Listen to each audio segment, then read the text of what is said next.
Hello and welcome to Let's Talk Loyalty and Loyalty TV. Today's guest is Ulf Gunnar Switalski, a loyalty expert in Germany. Ulf is the author of 2 books on how to use loyalty programs from a consumer perspective.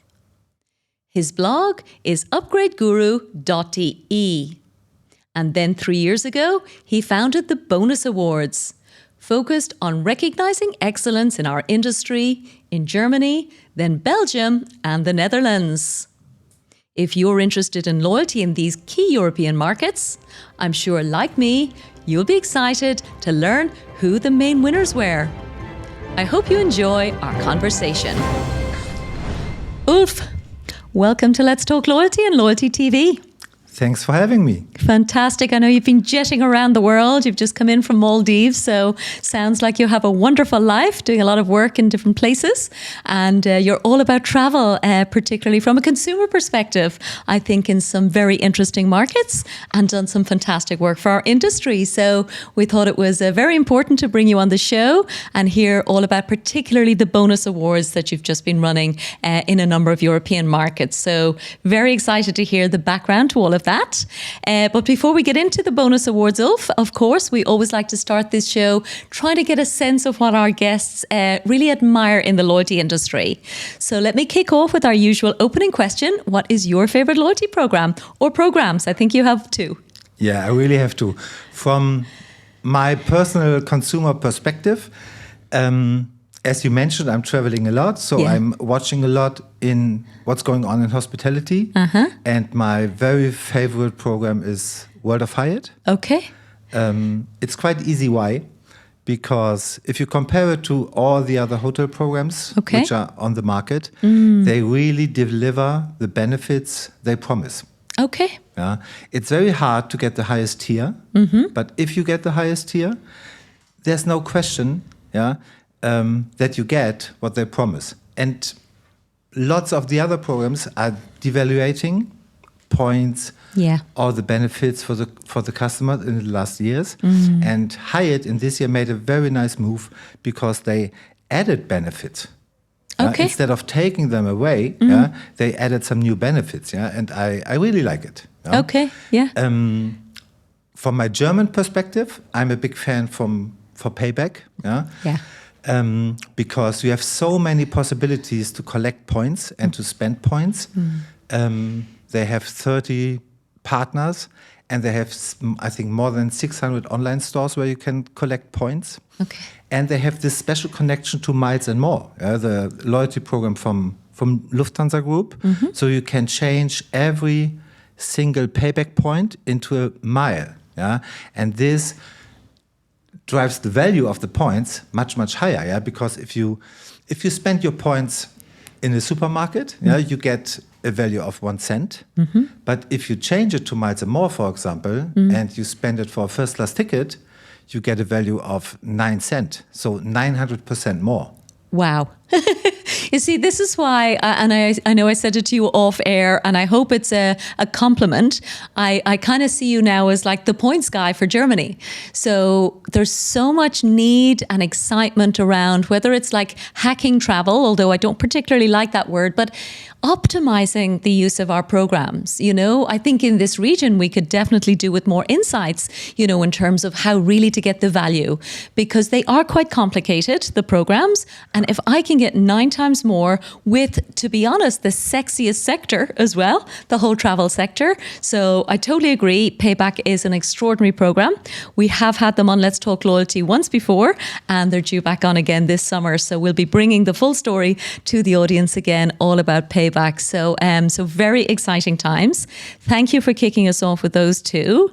So let's get into your, I suppose, overall background. How did you become this, font of so much knowledge about loyalty programs?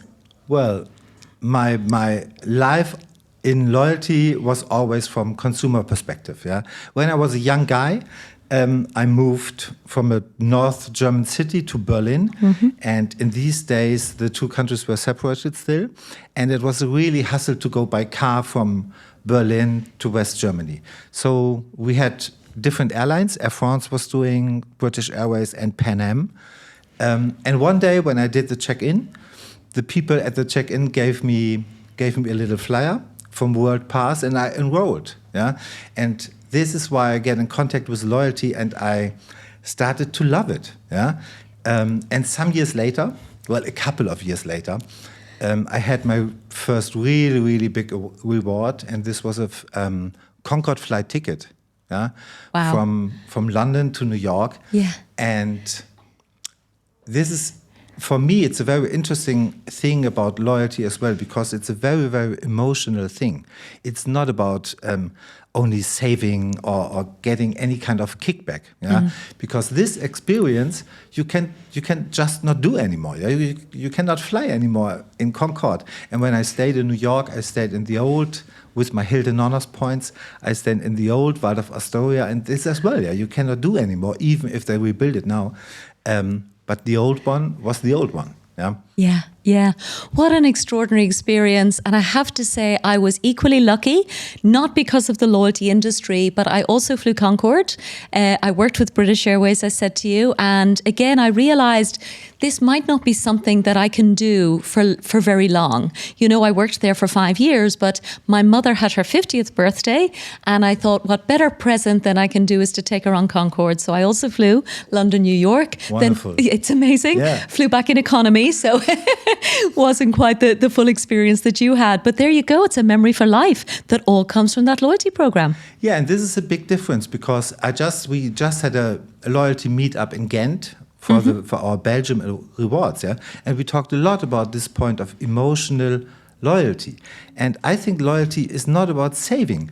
If you save 1%, yeah, and get it as immediate cashback, yeah, in the supermarket, I don't know anyone who's telling this.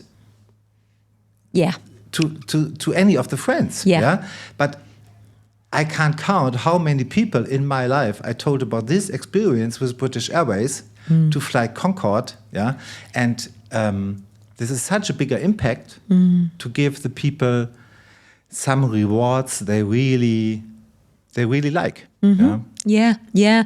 Well, truly an exceptional one. So well done on that. You are obviously paying close attention to exactly how to earn in order to burn, you know, with that extraordinary experience. So when did you decide actually you wanted to write about loyalty? Because I think that's the origins, particularly of the awards that we're going to talk about today. So your blog, of course, sounds like it's hugely successful. I know it's resulted in a number of books being published. So tell us about the blog. When did that all start? Yeah, this is because when you travel a lot and your friends see that you travel a lot, they all ask you how you do it, yeah, because this is not normal. And if you do most of your trips in business or in first class, yeah, everybody knows that it's quite expensive. And one day I decided to share my experiences and my knowledge in my blog, and it grew a little bit every year, yeah. And then as I'm involved in book industry as well. Okay. I decided to do my first book. It was called Travel for Free. Okay. And then I made a second book. This was more focused on payback. Okay, super. Okay. And how long then has that been going on? Since about 6 years. Okay, so not that long. Okay. And then where did the awards idea come from? I love the fact that you're doing such focused work in particularly Germany. And of course, we'll talk about some other countries. But why did you decide that you really wanted to recognize the industry, again, particularly from a consumer perspective, which is also quite unique? Yes.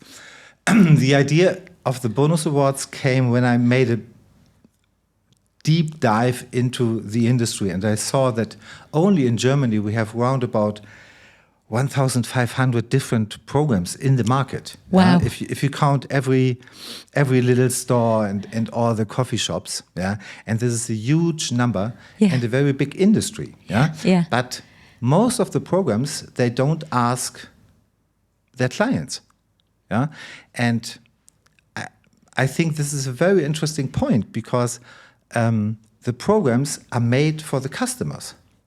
And sometimes it's only this one-way street loyalty. Yeah, the customer has to be loyal to the brand, but is the brand loyal to the customer? What is he giving back? What are the brands giving back?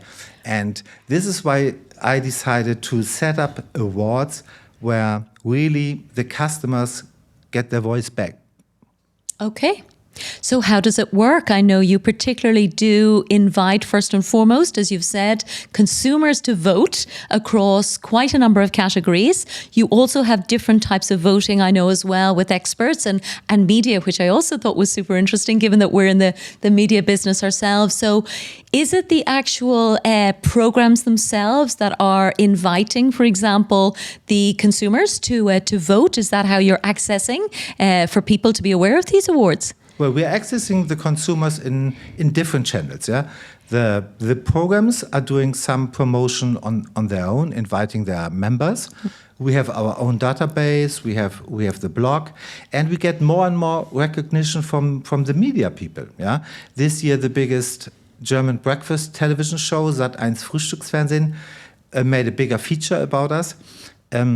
Telling a really nice quote, I'm in love with this quote, that the bonus awards are democratizing the loyalty industry.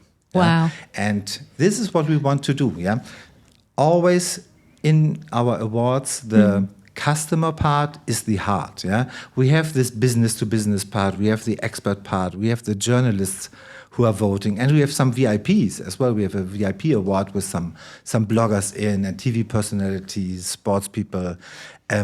But for me, the heart of the awards will always be the customer voting. Okay, and give us a sense of the scale, because I know it's grown a lot over the 3 years. Yeah, when we started 3 years ago, we casted around about 25,000 votes in the first year. What I think was a really good number for the first year, because we have been very new in the market. We nearly doubled in the second year, and we had 45,000 people voting. And this year, we had around about 116,000 people. Wow. My God, you must be very proud. Yeah, I'm proud of it.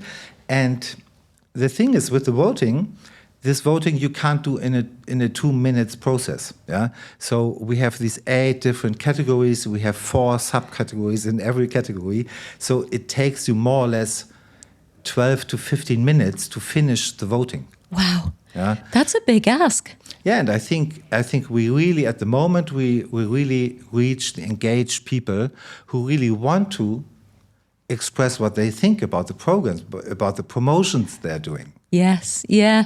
Well, in fairness, yes, I do clearly care about loyalty enough to spend 15 minutes to make sure my voice is heard. So I think I probably would have advised you otherwise, though, because it's counterintuitive. You know, we're all so busy, and normally it's like there's a short attention span. You know, we're sending out a survey ourselves today, and we're just keeping it to 5 minutes in a business to business context.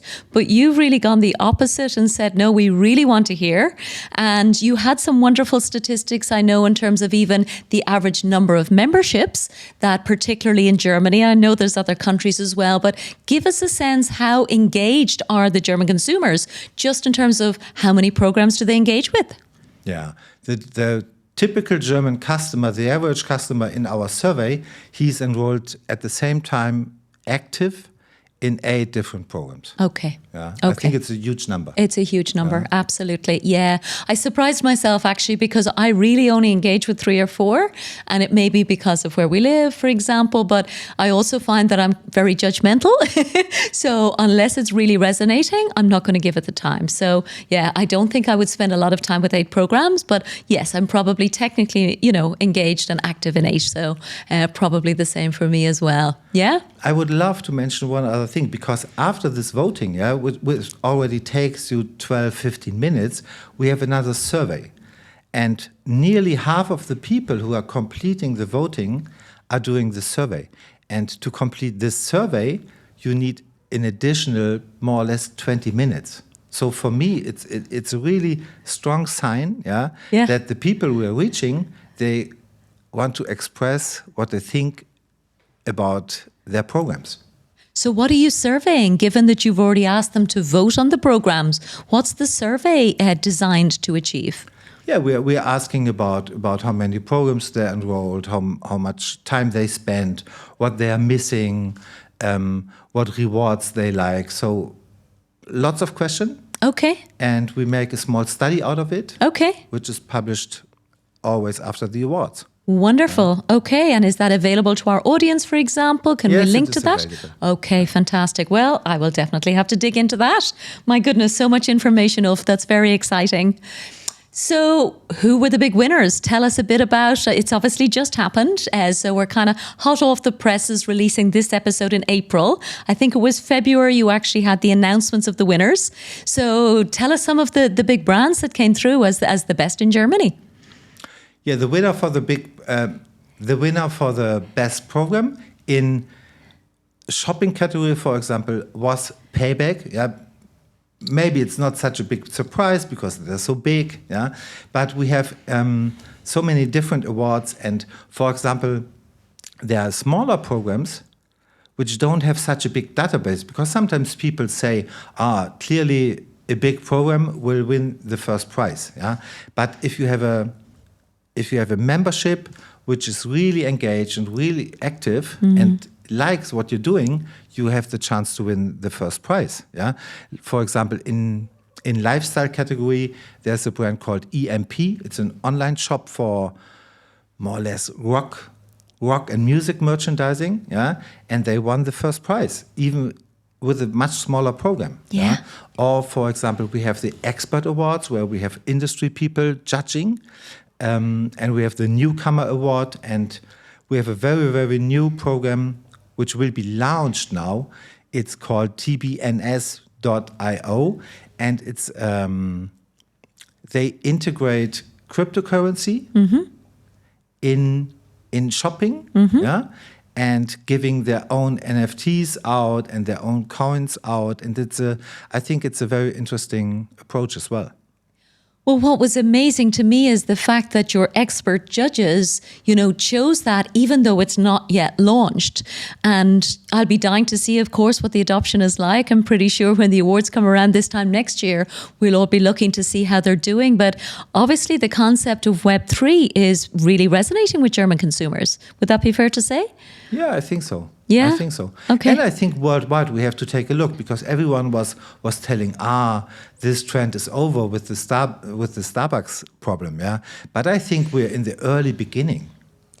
I agree. And I think what's most interesting is, yes, Odyssey was launched, as we all know, by Starbucks in the US as a beta program. So it was never something that I think was realistically going to be mainstream. But the fact that they did it so publicly means, of course, now the fact that they're discontinuing it has led, I think, a lot of people, I think wrongly, to conclude that it failed. Yeah. But I think it was a learning exercise. Yeah. So I think you're right. We're certainly not done in terms of what Web3 can do for loyalty. And they have promised there's something literally coming very quickly to replace it. But of course, we don't know if it's going to be within the same space in terms of NFTs, or whether it's going to be something with the AI, hype that's going on. So who knows? Maybe it'll be a combination of all of those. But for me, for example, like so many things take me a long time as a consumer to understand. And I consider myself fairly intelligent. I understand what cryptocurrencies are, but I really don't yet see why I would go through all of the very complex methodologies that are required currently in terms of wallets and how to trade with those currencies. So again, for the newcomer, so give us the name of that one again, Ulf, so people can listen and look out for it. tbns.io. .io. Even the .io is super cool, huh? So they're getting plenty of publicity. But there are some other examples in Germany. What I like is Miles and More. Yeah.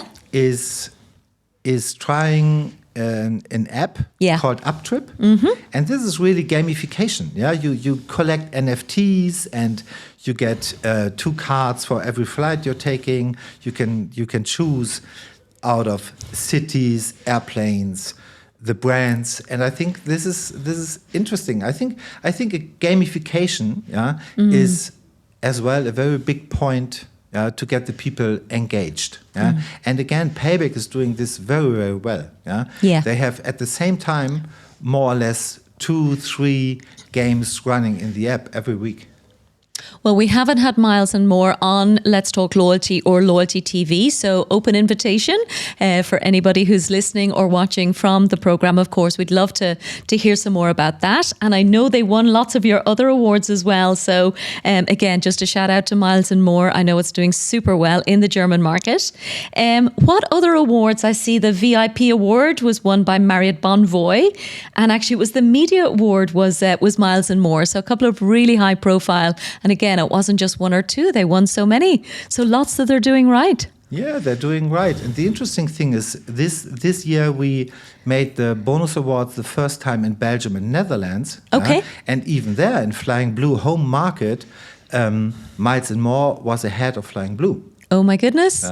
Okay. It's strange, but happens. Yes, yeah. So how did it go? So it was the first year. Was it for Belgium and Netherlands? Yes, it was our first year. And if we had, well, it's a much smaller market than Germany, yeah. And we casted maybe 6,500 votes. But if you compare this to our first figures in Germany with these 25,000, and you compare it to the people living in these countries, it's more or less the same. So I hope that we will make a big move next year as well in Belgium and Netherlands. Indeed. And beyond that, it sounds like you've got lots of ambitions as well beyond these three countries. So can you share anything more about where else you're excited about? For sure, we will roll out next year for Austria, in Austria and in Switzerland as well. Okay. And anything that you can tease us with beyond that, or is that as far as you're thinking? No, we just had two smaller events. One in Germany at the ITB, the International Tourism Fair. Okay, yeah. With most of our participating travel brands, and we had another event in Ghent for the Belgium Netherlands market, and I think that we are doing a bigger conference for the GIS market in Germany next year, I think in March. Okay, sorry, what's GIS? Germany, Austria, Switzerland. Ah, pardon me. Okay, see, we all have our own terminology, you know? Amazing. Okay, anything else that surprised you this year? You know, as we said, you've quite a number of categories. How many categories in total, Ulf, are you awarding? 8 categories. 8 categories. Okay, yeah.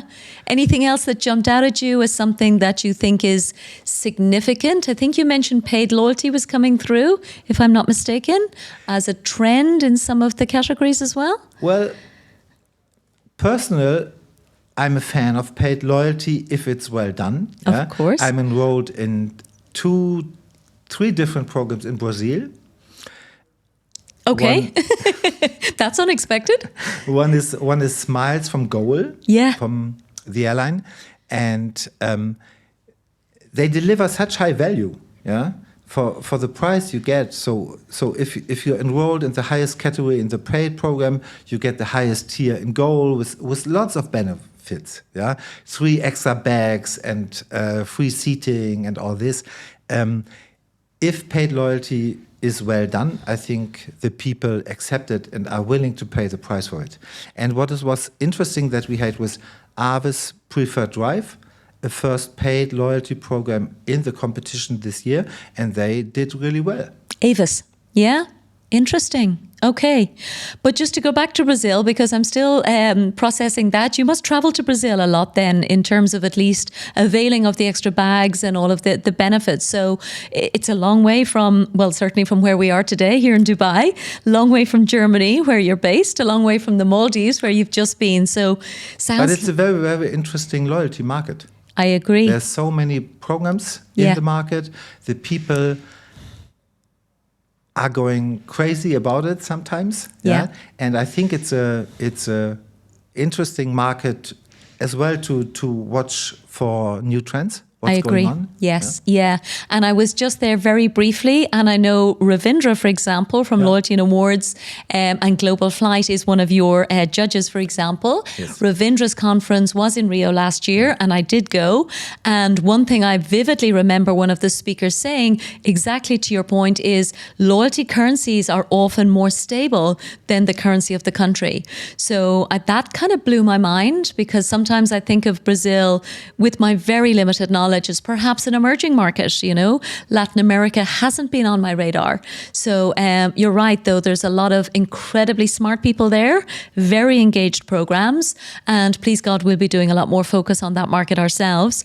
And actually, one of my recent learnings from a podcast perspective is it will be the number one podcast market in the world, Latin America, actually more broadly, by 2030. Wow. So, a part of the world, again, that probably doesn't get the kind of recognition, certainly in my day-to-day life. So, so brilliant to know. Okay, so paid loyalty, Avis specifically, and Smiles from Goa as well. Yeah?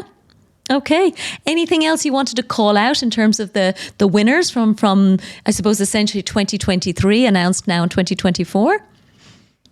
For me this year in the German bonus awards, we had Payback and DM. DM is one of the biggest drugstore companies, and they're a Payback partner.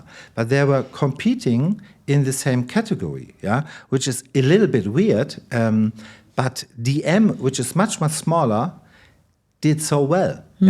And I think maybe this is because they have their own program in their own app, but they have a Payback connection at the same time. So for the customer, they can always decide, do I want some benefits in the drugstore, like a discount or any other little present, or I want to collect points. And I think if you see Payback as a dominating program in this category, I think this was a very big surprise that they did so well. Interesting. Yeah.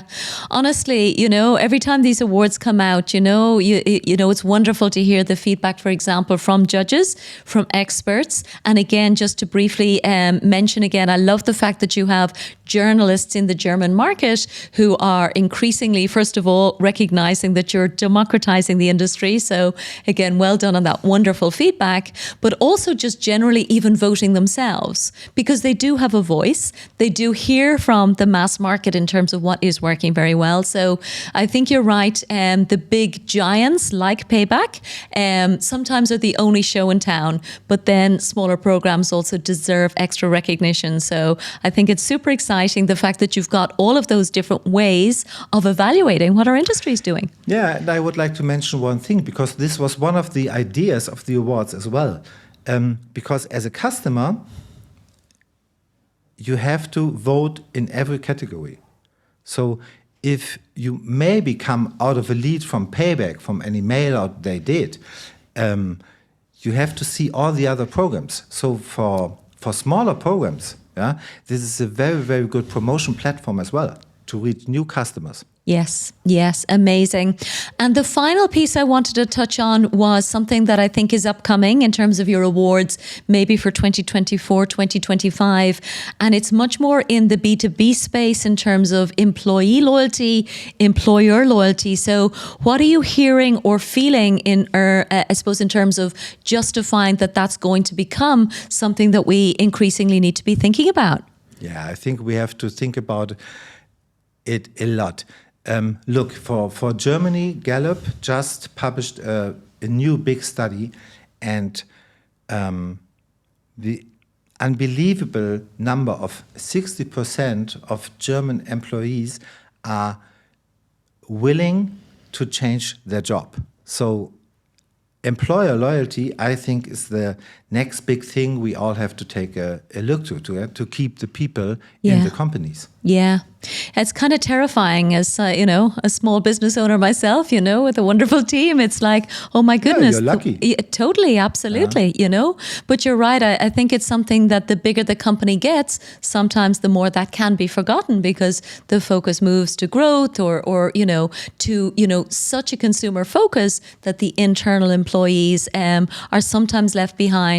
But yet when we look to, globally successful brands, I know Virgin, for example, Richard Branson always says, it's my people. First and foremost, his loyalty is to his people. Of course, he's got lots of loyalty propositions as well for his consumers, but I do think that's an important one. So is that something we can look forward to for the bonus awards in 2025? Yeah, we will for sure include employer loyalty as a category. Mm-hmm.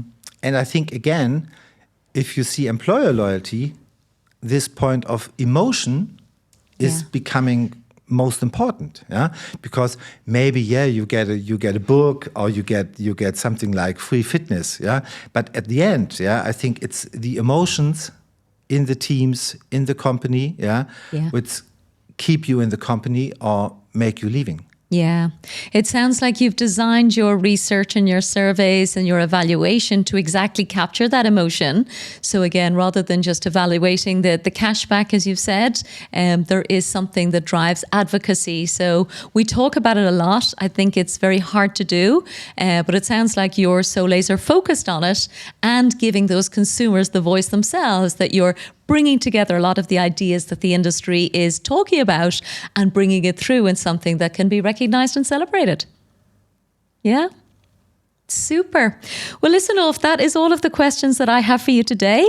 Are there any other big points that you wanted to mention? I know you're only in Dubai for a short time, so of course, very exciting for us to get access and time with you. But is there anything else you wanted to mention for our global audience before we wrap up? Yeah, I think it's interesting because if you mention Dubai, I'm coming back for the very big loyalty conference, Loyalty Connect, which will be in a couple of weeks. But I think what is important as well to see loyalty from a global perspective. Mm-hmm. Yeah, you can learn a lot what's going on in other countries. But for collaboration and cooperation, I think if you see particularly the retailer, this is more regional. Yeah, because I think this is why we're doing our event next year, to bring the people together, that they can exchange not only ideas, but even their business contacts. Totally. The other key point, and again, we're a media partner for Loyalty Connect, Ulf, so I'm delighted that you're going to be in town for that. The thing that I love about that conference, alongside the ambition and the sheer scale, is the fact that it is positioned as a C-suite event. Because I sometimes feel like even we might be guilty of being a little bit of an echo chamber, because we talk about loyalty with loyalty people, but there are, of course, both frontline staff, but particularly C-suite, that always need to remain convinced to facilitate our investments and to ensure that those partnerships can be facilitated as well. So I think a big shout out to those guys as well. So again, I'm sure you'll look forward to meeting them. Yeah. And I'll be there, you'll be there. So it's definitely the big show in town. So listen, on that note, I want to thank you again for sharing some of your very brief time stopping off with us. So Ulf Gunnar Switalski, founder of the Bonus Awards, thank you so much from Let's Talk Loyalty and Loyalty TV. Thanks for having me.